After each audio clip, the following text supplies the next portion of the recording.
Good evening, everyone. Let's see, I'm not on here. Good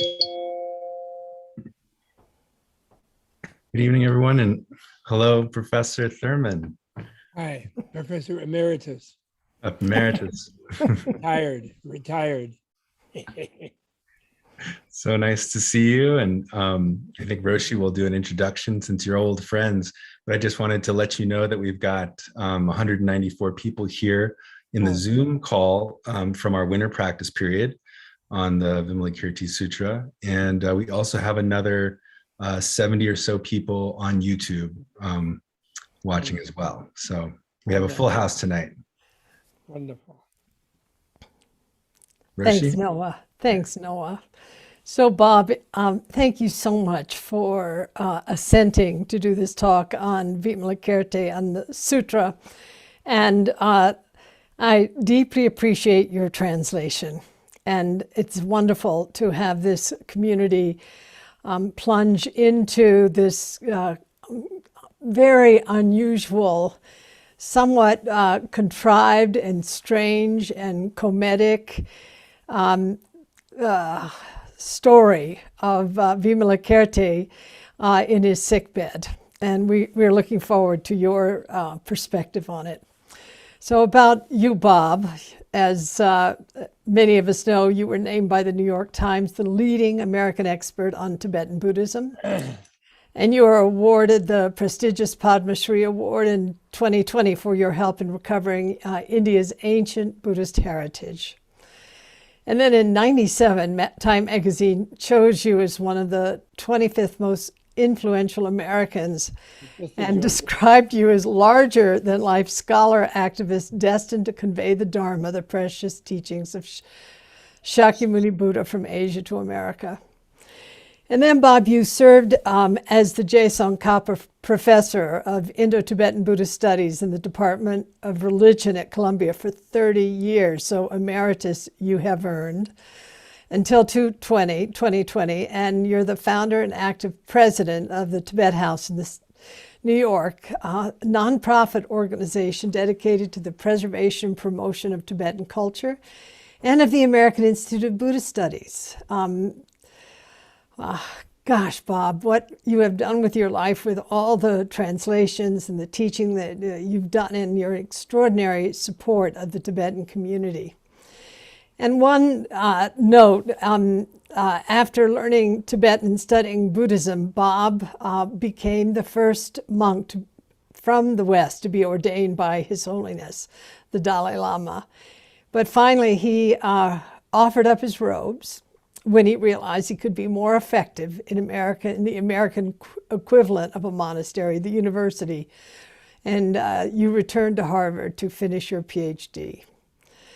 So I'm so grateful for you and Tenzin Tentong and Richard Gere and Philip Glass founding Tibet House, and also all of the bridging that you've done through Menla, where I think you are now, and other organizations in bringing the Tibetan culture and the philosophy and psychology of Buddhism into such a rich focus. So I thank you for joining us, and I'm so grateful to see you, old friend.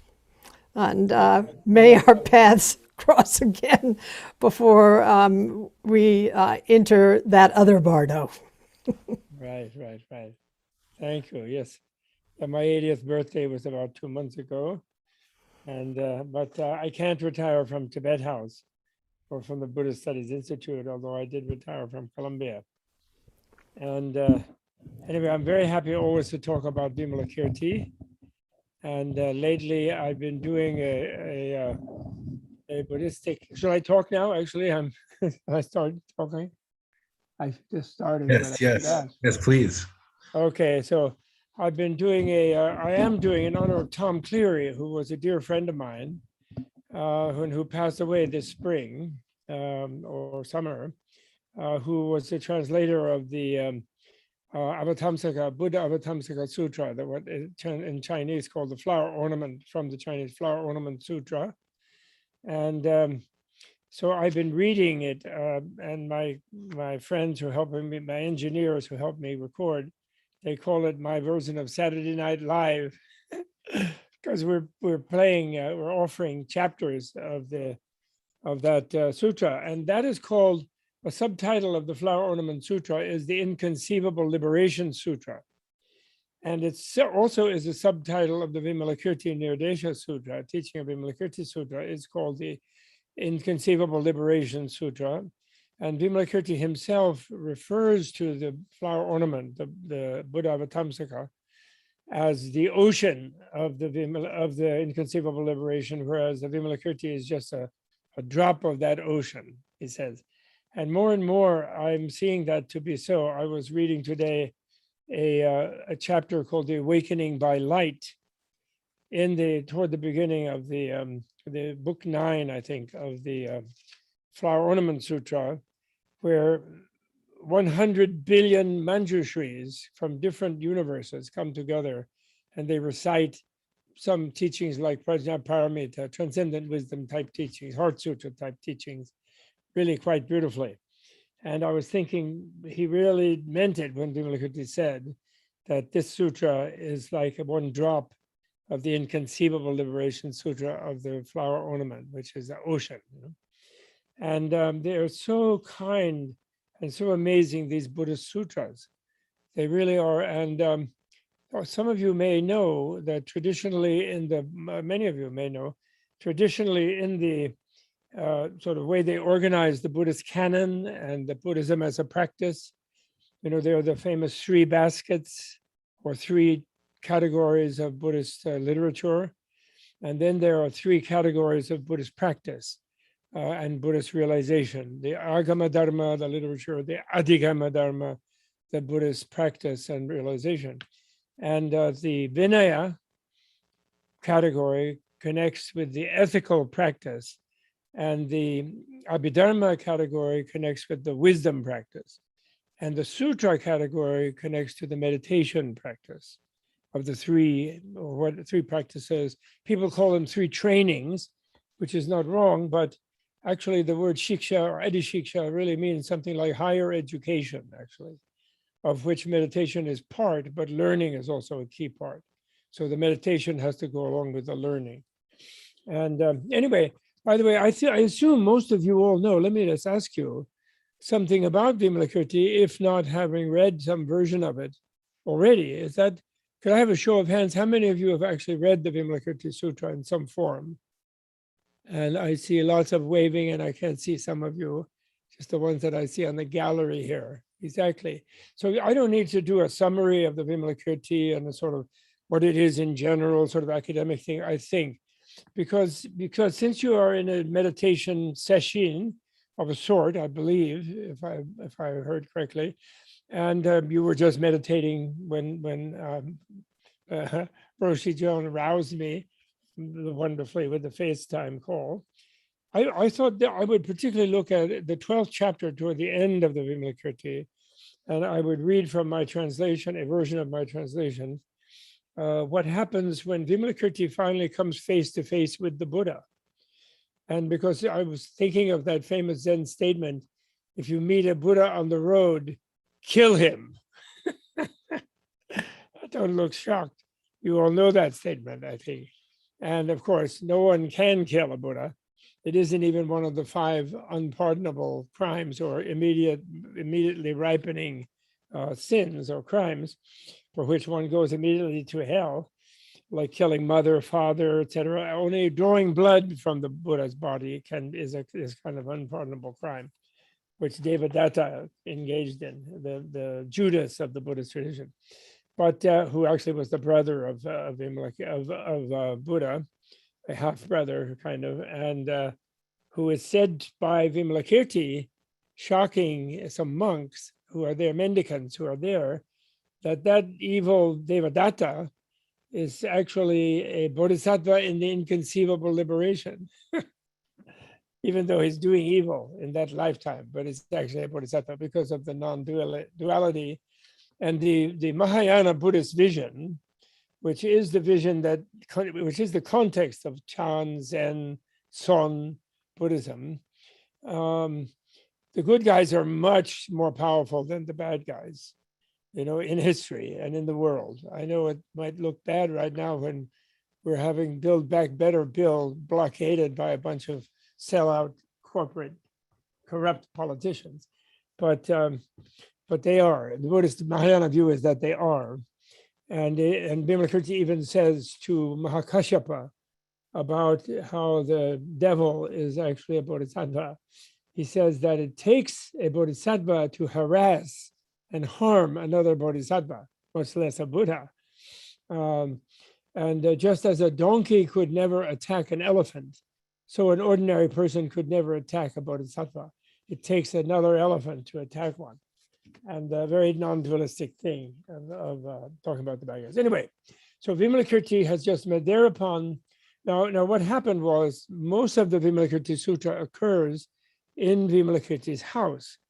It's a Vimalakirti teaching sutra, because Buddha sends people over to see him because he's sick, or he's pretending to be sick. Actually, in the sutra, they actually say he's showing the way of being sick, because actually, as it turns out, he is eventually outed as an emanation of Buddha Akshobhya from the Eastern paradise Abhidhati.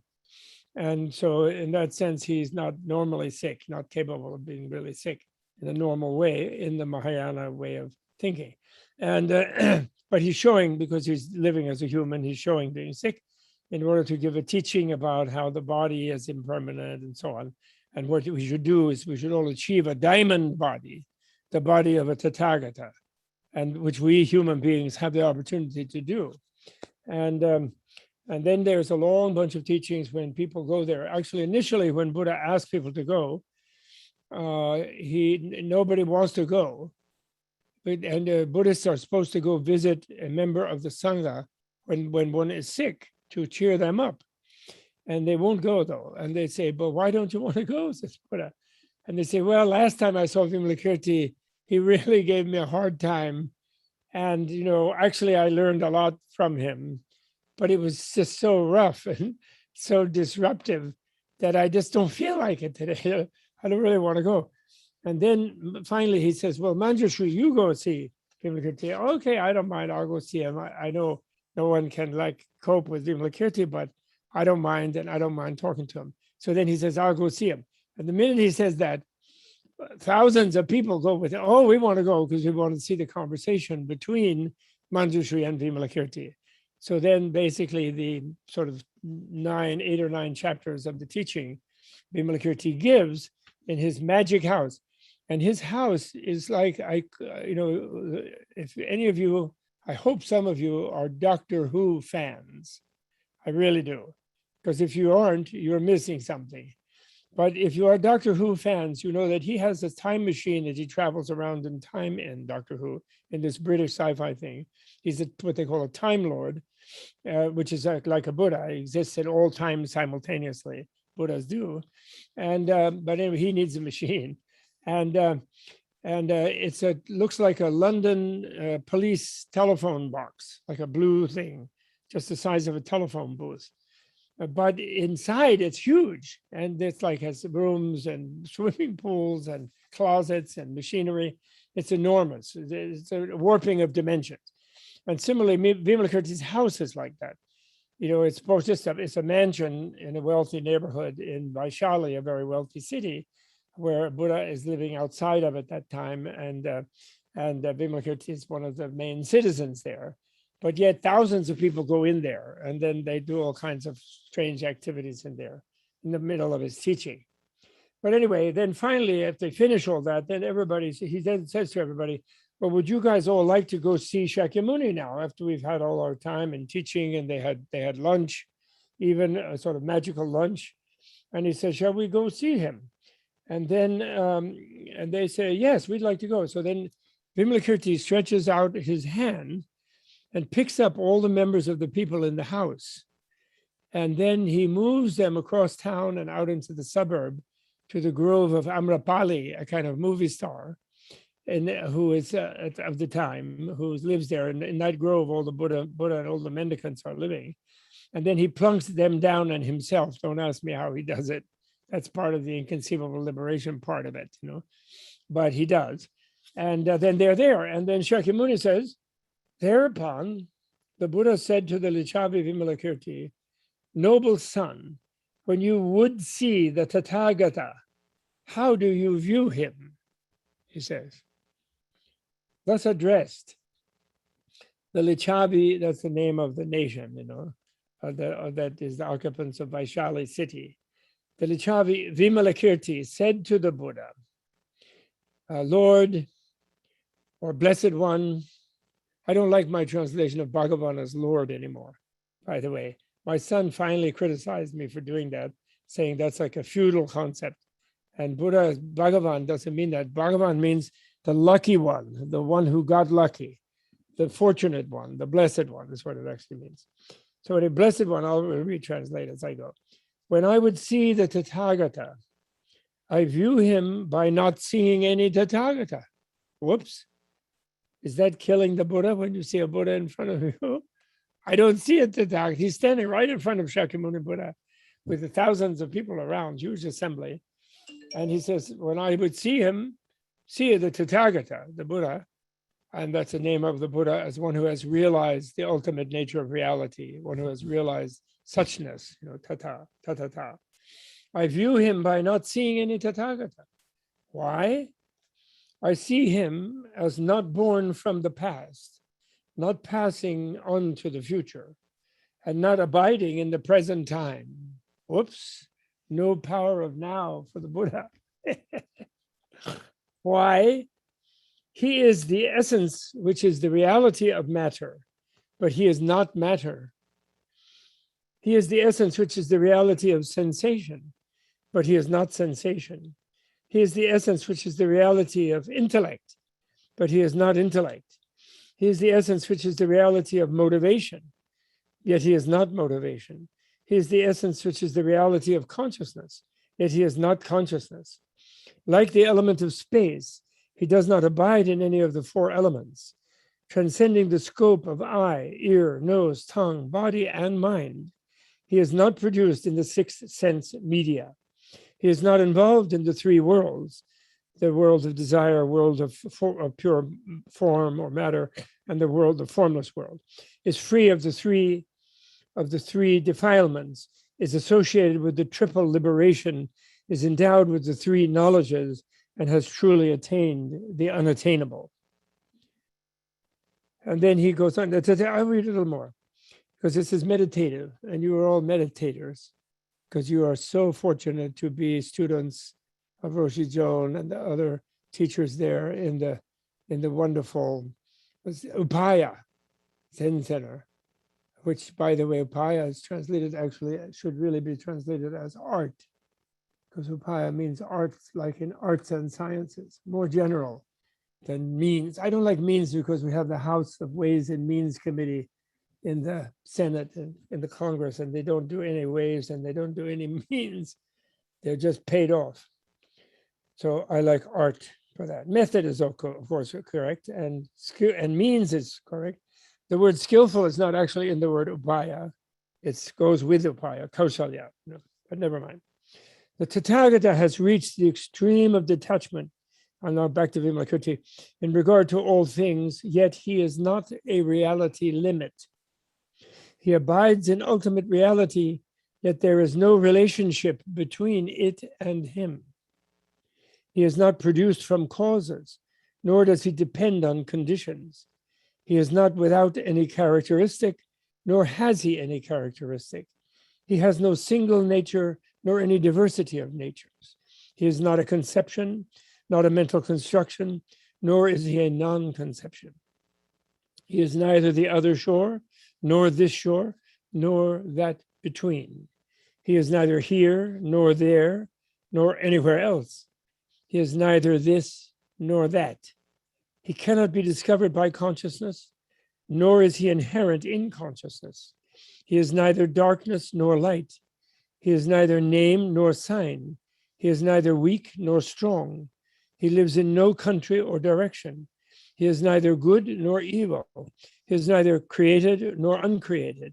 He cannot be explained as having any meaning whatsoever. The Tathagata is neither generosity nor avarice, neither morality nor immorality, neither tolerance nor malice, neither effort nor sloth, neither concentration nor distraction, neither wisdom nor foolishness. He is inexpressible. He is neither truth nor falsehood, neither escape from the world nor failure to escape from the world, neither cause of involvement in the world nor not a cause of involvement in the world. He is the cessation of all theory and all practice. He is neither a field of merit nor not a field of merit. He is neither worthy of offerings nor unworthy of offerings. He is not an object and cannot be contacted. He is not a whole nor a conglomeration. He surpasses all calculations. He is utterly unequaled, yet equal to the ultimate reality of things. He is matchless, especially in effort. He surpasses all measure. He does not go, does not stay, does not pass beyond. He is neither seen, heard, distinguished, nor known. He is beyond, he is without any, he does not pass beyond. He is without any complexity, having attained the equanimity of omniscient gnosis. Equal toward all things, he does not discriminate between them. He is without reproach, without excess, without corruption, without conception, and without intellectualization. He is without activity, without birth, without occurrence, without origin, without production, and without non-production. He is without fear and without subconsciousness, without sorrow, without joy, and without strain. No verbal teaching can express him. Such is the body of the Tathagata, and thus should he be seen. Who sees thus truly sees, who sees otherwise sees falsely. So that's when you're meeting a Buddha on the road, how to kill the Buddha. Now, to explain it, which you can't explain. Now, all such things are inexpressible and unexplainable in Buddhism, which is why, as the famous Chan master said, which one I forget, but it's in the Blue Cliff record, he said, from the moment he attained enlightenment under the tree until the moment of his parinirvana, the Buddha never uttered a single word. And then he said, such a garrulous non-speaking filled the Dragon King's cave with scriptures. So in other words, once you can't express it, you can talk a lot, given that caveat. And there's no danger that whatever you would say would become a dogma or a credo or something like that. Is the idea, right? So now what does Vimalakirti mean? I mean, it goes beyond meaning, of course, but in a way, what you can say is this. He must be being aware that, because they say when you become a Buddha, you have three bodies, which is a way of looking at it. What happens to you is unexpressible, but just to try to give us a handle, something to aim for, something to imagine, something to try to sink into if you're doing Zen and you're doing goal vehicle practice, where you visualize yourself already, you stress yourself by putting yourself at the goal already, just when sitting. Then if you're doing that, then Dharmakaya, which means the reality body. So you identify yourself as everything. Reality means all reality. In a way, all can't be used in this context because it's infinite. And in a way, infinite can't be used because that's only meaningful in relation to finite. But it's something, basically you are everybody else. Like imagine I'm looking at a gallery vision of Zoom. I don't know about you all, whether you're looking at a gallery or you're looking at the speaker setting, you have a view setting here. I'm looking at a gallery vision. So if I was a Buddha, I would think I was every single person on the gallery, not to mention billions more, even the Republicans. And I would think I would be looking from all of them. I would be totally empathetic with all of them because I would feel I was all of them. And yet by feeling I was all of them, I wouldn't be necessarily stuck in just how they feel themselves, because I would simultaneously see them as one with me, and therefore utterly free, utterly enlightened, utterly blissful, just pure clear light, like looking at something that is transparent. And in order to see it and pick it out from the background, you'd have to have a sort of depth of focus shift. which I could do if I was a Buddha, simultaneously with seeing right through everyone, seeing that everyone is the uncreated. Everyone is the uncreated nirvana already, whatever they may feel they are. And if they're ignorant, they're trying to achieve that. If they have the imagination, there might be such a thing. If they're not just sort of settling in to be resigned to suffering and thinking that's some sort of wisdom or enlightenment, just that sad resignation, which attaining nirvana is not mere resignation. It's breaking through so that everything is free, and then breaking free from that freedom so that everything is there without leaving the freedom. So again, inexpressible, right? Contradictory. Cognitive dissonance tolerance is the doorway of entry, as they say. So what Vimalakirti is saying there is he is entering sort of Buddha's mind because he shares it actually.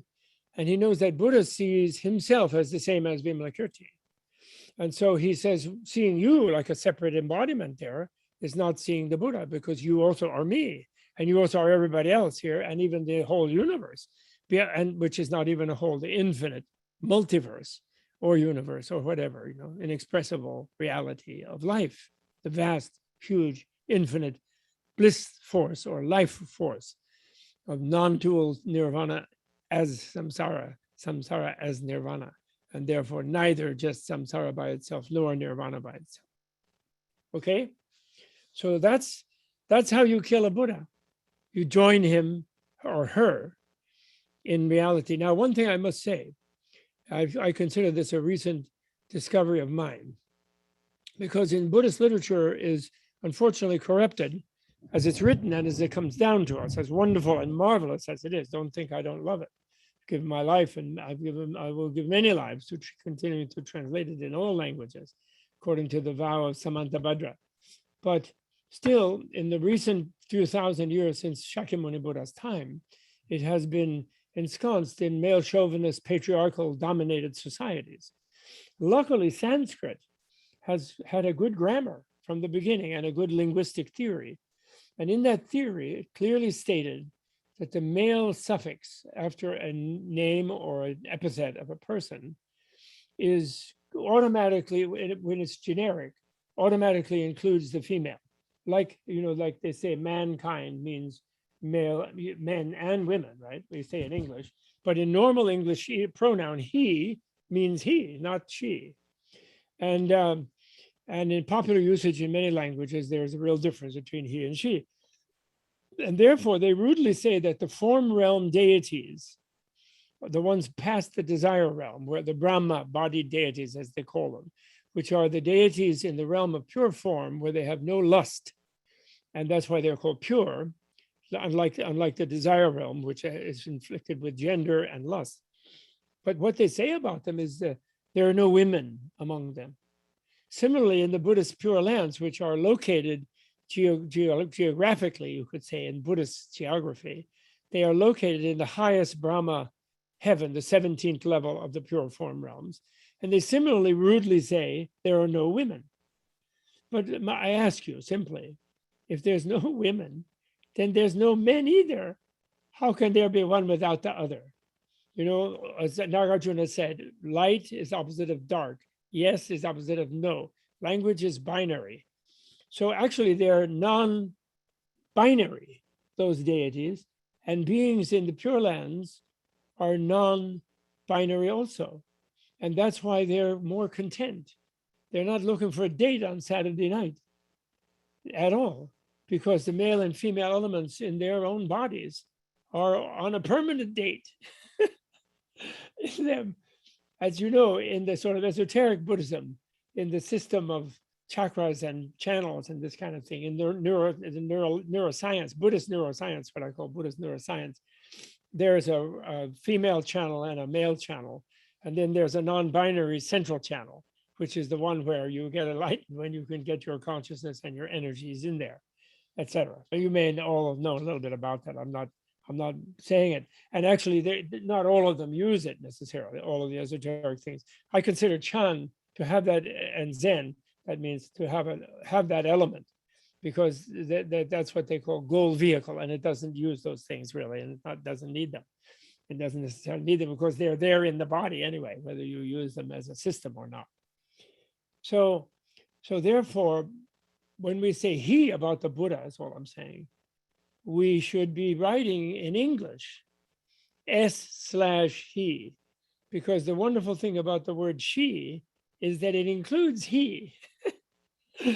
There's an HE in there. So you just set off the S, and then the men feel better because it's he. You don't sound the bar, the slash between them, but she includes he, whereas he excludes she. And so when we say he all the time about Buddha, it's actually a distortion, because Buddha is beyond gender, he's non-binary. And by the way, that's one of the 32 signs of a Buddha, just to be a little bit graphic. I don't know if you know that, but one of the 32 signs of a Buddha is that his penis is retracted inside. You know, it's not that if you see a statue and it's a Jain, you can tell the difference with the Jain, the Mahavira and the Jains are rather well hung. But if you see any Buddha statue, although usually it has a robe, but Buddha is, except for tantric ones, but Buddha, Shakyamuni, like a Buddha, is the genitalia are withdrawn inside, which somehow resembles the other gender, in fact, actually. I'm sorry to say that, but I think that's very important, because when you become aware of all reality and you feel that your body is all reality, there's nothing male as opposed to female about you. You include all genders and non-binary and whatever other things we can generate. But then he had been a prince. He'd been a prince with a harem and a wife, and somewhat badly behaved, according to some recent biographies, as a youth, or loose, let's say, happily behaved in a loose manner as an adolescent. And so he maintained some sort of representation of himself as a male in a warrior male society, warrior-dominated male society, as ancient India was. And the only reason he hesitated about female mendicants was that they were more enslaved than the males, and therefore he knew there would be a stampede, which there was, once he opened the door. And two, he knew it would strain the tolerance of the patriarchal society, which it did. You know, because they didn't want their servants and their marital property and then dowry attainment, serfs, you would say, the females, to be loose, the patriarchs. And the female mendicant order didn't last as long as the male one, because of the stinginess of the male patriarchs in history. I know that's a digression, but point is, Vimalakirti, therefore, is really in this area of modern Buddhism, I think, really, really very excellently, as is the Avatamsaka Sutra, the Flower Ornament Sutra. So, are we doing questions, or I still have a little time, but we're almost done. So that's how you kill a Buddha. You don't kill anybody, of course, and you don't kill. Of course, you don't take life, because a Buddha. Oh, by the way, I discovered recently someone nice that I know, just kind of getting to know in a way, who has been helping Tibetans for a long time and is a wonderful person and who writes books herself. And somehow the Tibetans she knows had not clued her into the fact. And she thought nirvana was the cessation of life. And she said, oh yeah, the Buddhists, they seek extinction. And then they just don't have any future life, and then they're finished. And that's it, it's all over. So she knew Tibetans who are Mahayana Buddhists. There could be an interpretation, some interpretation by some Theravada people like that, although actually not really even there. But I was shocked to know that. So I hope none of you are laboring under such a delusion, because nirvana is not a cessation of life. It is it is the attainment of infinite life. It is the attainment of Amitayur, which is the name of Amitabha's alter ego in the Pure Land of Sukhavati in the Western Paradise. Not the Western Paradise of Santa Fe, the Western Paradise of Sukhavati, high in the realm of Brahma, up on the head of Brahma, actually, who is Buddha's for God, the creator, according to other Indians in those days, who was foremost disciple of the Buddha, actually, and gives the Buddha wheel of Dharma and urges him to teach people that he didn't create evil. He's not omnipotent. He didn't create the universe. He's just the biggest big shot in it, sure, other than the Buddha, than any enlightened person. And maybe he's a Bodhisattva, I think, usually, I think, Brahma, because he's there long-lived and he meets many, many Buddhas, and he commissions their teaching, he helps them to teach. Brahma does in the Buddhist Mahayana literature. So Buddhists are not atheists either. That you should know. That's not correct. It's just they're not monotheistic creator deities. They do believe in divine beings and demonic ones also. They think they exist, in angels and bodhisattvas. The celestial bodhisattvas like Avalokiteshvara and Manjushri, they are sort of like angels, I think. They're like archangels, something like that. But they go and they behave as normal humans also, because this amazing emanation thing, and this is another thing that it's really sci-fi for modern materialists, and I know that, but nevertheless, it cannot really be disproved just by asserting that this is impossible because we're materialists. And materialists, scientific materialists know everything. We really we know better the universe than some ancient Buddhists, which, believe me, is being daily disproved by the wonderful thing by that woman physicist in Cambridge who discovered to save the model, the standard model of the universe, of the 3% of the universe that we can see, by positing dark matter and dark energy, which is 33 times more than the part that we see, therefore 97% of the universe. But since it's dark, they haven't seen it yet. So they only think it's there because of theory. Because if it wasn't there, everything would fly apart. Whammo. I don't think that's really having reality under control quite yet. Maybe some of you do. So therefore, the Buddhist world, if you become enlightened and your body is everything, including all the other people who are suffering, and you see them simultaneously with compassion as suffering, and you completely care for them empathically and naturally with skill in liberative technique or liberative art and skill in means and arts, artistically, and at the same time you completely see through their suffering, which your one job becomes to help them see through it, because you're seeing through it doesn't help them get rid of it, because they're free to remain misknowing and ignorant, which they stubbornly do. It's like my dear friend Mathieu Ricard has written books this thick about how nice happiness is, because the French intellectuals, they love their suffering. J'aime ma souffrance. I'm not going to accept that happiness. It's some silly Buddhist thing. It's terrible, terrible. But I don't know if they really read that book that he writes for them, but he's so kind. He continuously tries to drum it into their heads. Even his own dad, who was a French philosopher, he does. So happiness is in our core. Your happiness and your bliss is your health, actually. Whatever you allow yourself to feel within, not from eroticism, external eroticism, not from whatever else thrill rides, in new Teslas or whatever you like to do, or roller coasters, but from within yourself, your own streaming of bliss. That is your health, and that's your touch of nirvana.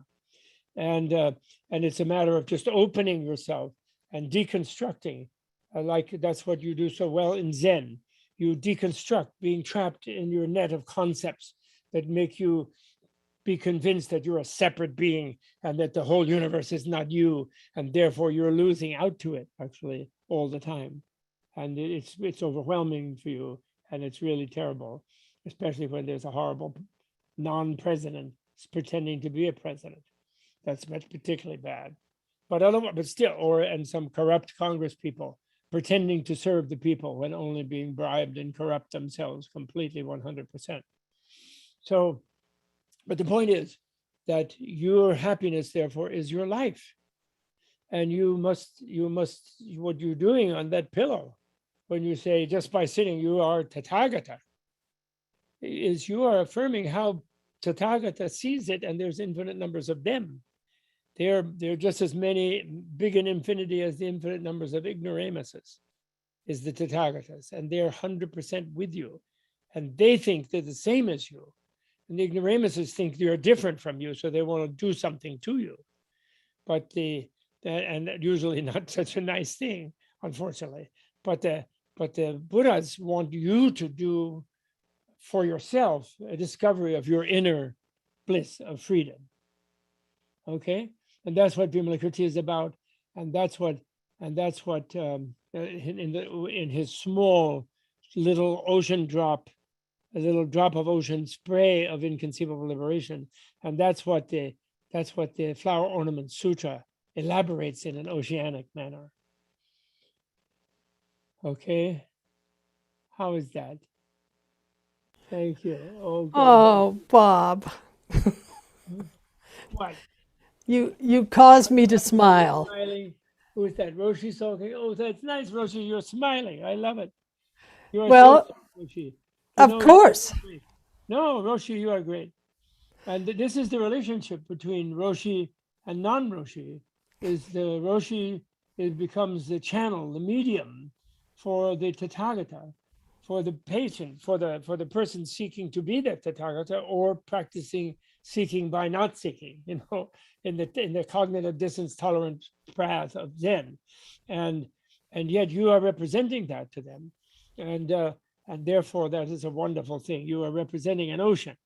That means, and it's really a wonderful job, the best job in the universe. But it's a hard job, you know, actually, in a way, because the guru is the servant of the gurud, not the master of the guru. This is where the scandals that we have all seen all come from the wrong idea, which is the same wrong idea in academia, where the professor thinks they know something other people don't, and they feel they're some a master this and master that. Meanwhile, the good teacher is the servant of the student. In fact, that's what Buddha is. Buddha is equal. The Buddha is the one who knows the equality of self and other, and sees the liberated nature of the other, but sees that the other doesn't see it with compassion, knows that, feels that with compassion, and therefore it's just automatic, without effort, manifests whatever that being needs to help them. You know, since you can't bomb people into bliss, unfortunately. If you flood them with some energy, then they will close up, you know, like a clam. They don't want to be energized. They'll be afraid of that type of thing. Okay, so that's it. I think that's my piece. I think I'm not supposed to run over, I believe. I mean, I usually talk for a few hours, but and I would read more passages from the Vimalakirti.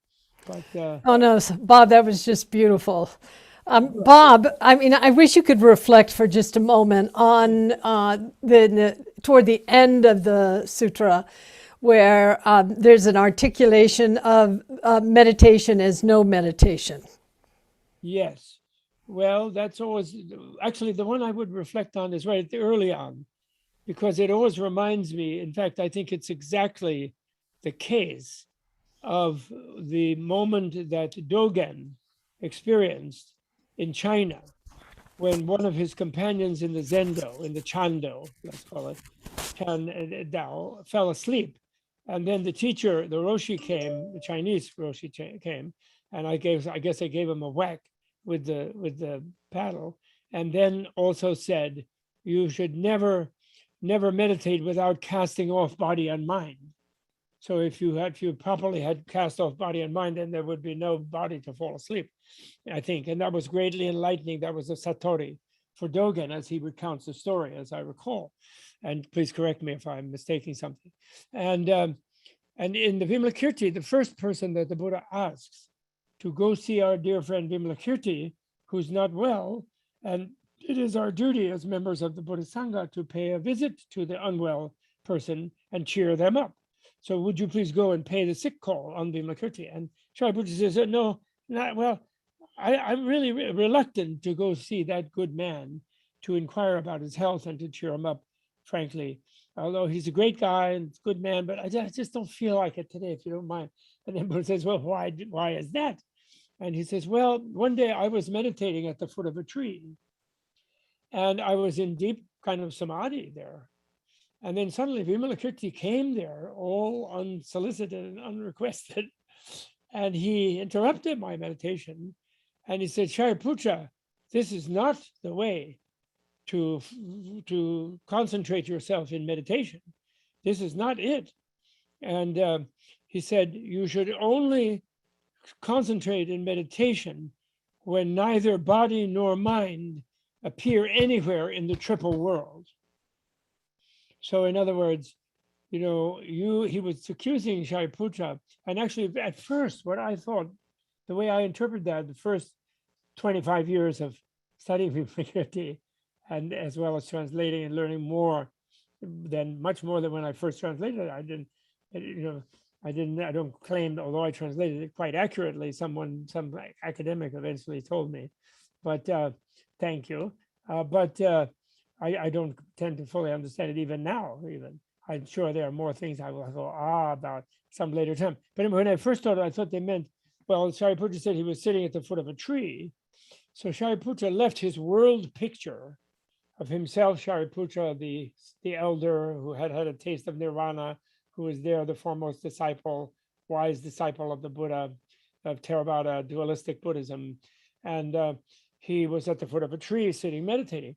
And so his picture, his world picture was intact of himself as a human in the desire realm, in the Saha universe, on the earth, with Shariputra, with Sakyamuni, et cetera, et cetera. And so that's what I thought. But that was shortchanging Shariputra, because I think Shariputra actually, by that time, had already attained a kind of nirvanic state that he could enter pretty much at will, because he was famous as foremost of meditators. And in fact, there is a scene somewhere in the Theravada stories about Shariputra and people where Maudgalyayana, who was the other foremost disciple and who had sort of more magical abilities and things, he happened upon Shariputra who was meditating, and there was some demon who was hitting Shariputra on the head with a hammer.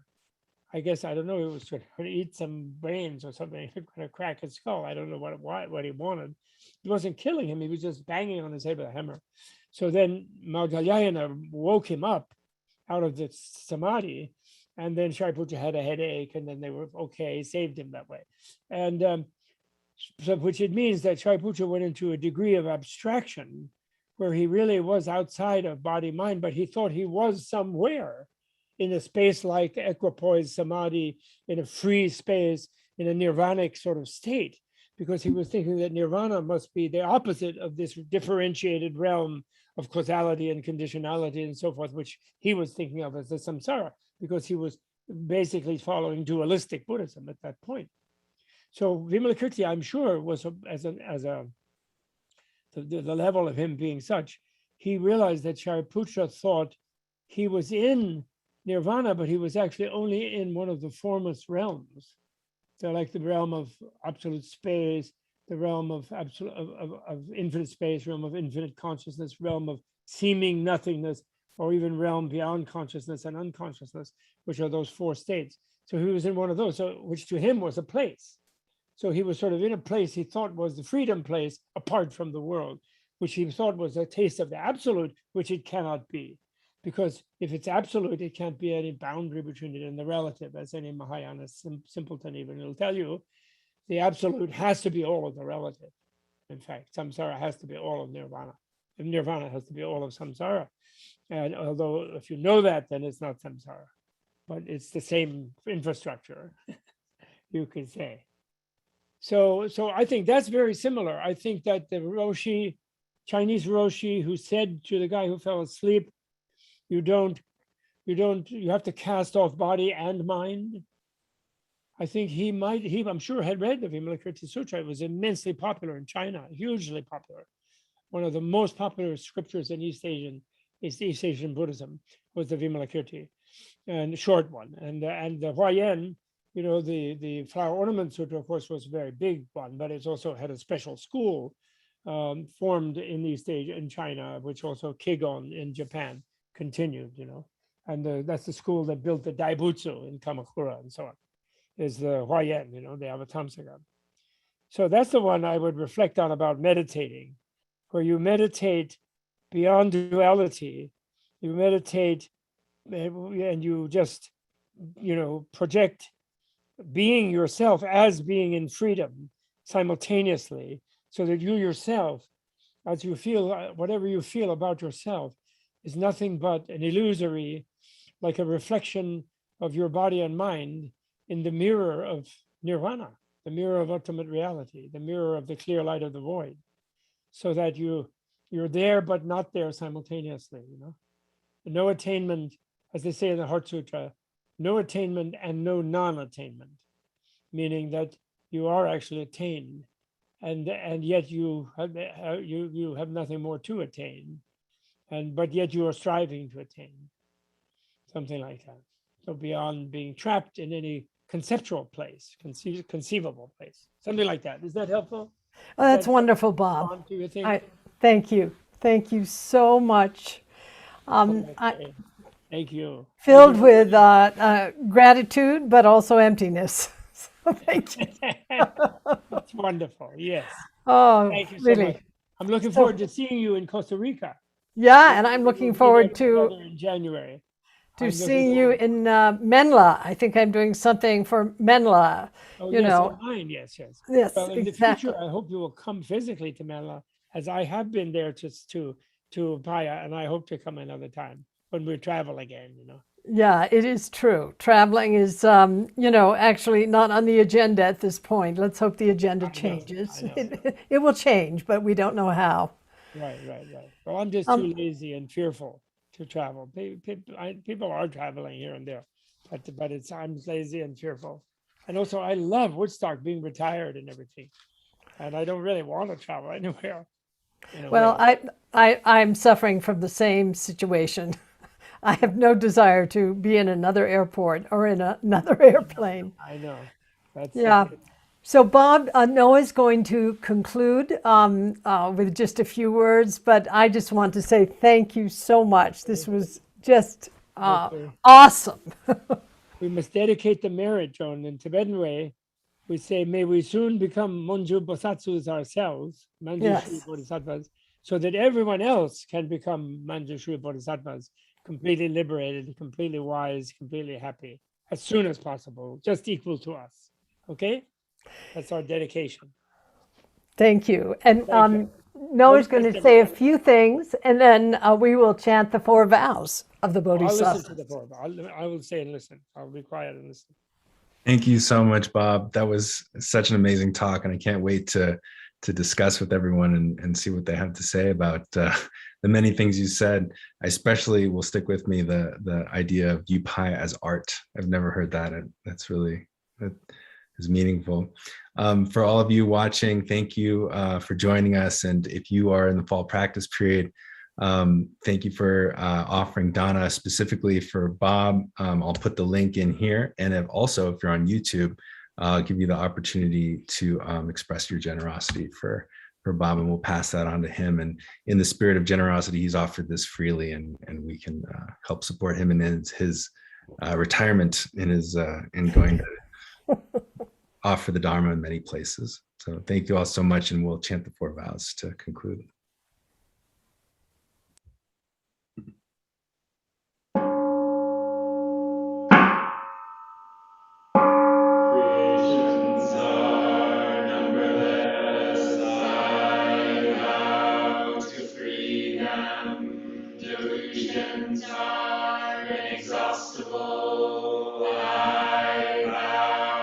Transform them. Reality is boundless. I vow to perceive it. The awakened way is unsurpassable. I vow to embody it. Creations are numberless. I vow to free them. Delusions are inexhaustible. I vow to transform them. Reality is boundless. I vow to perceive it. The awakened way is unsurpassable. I vow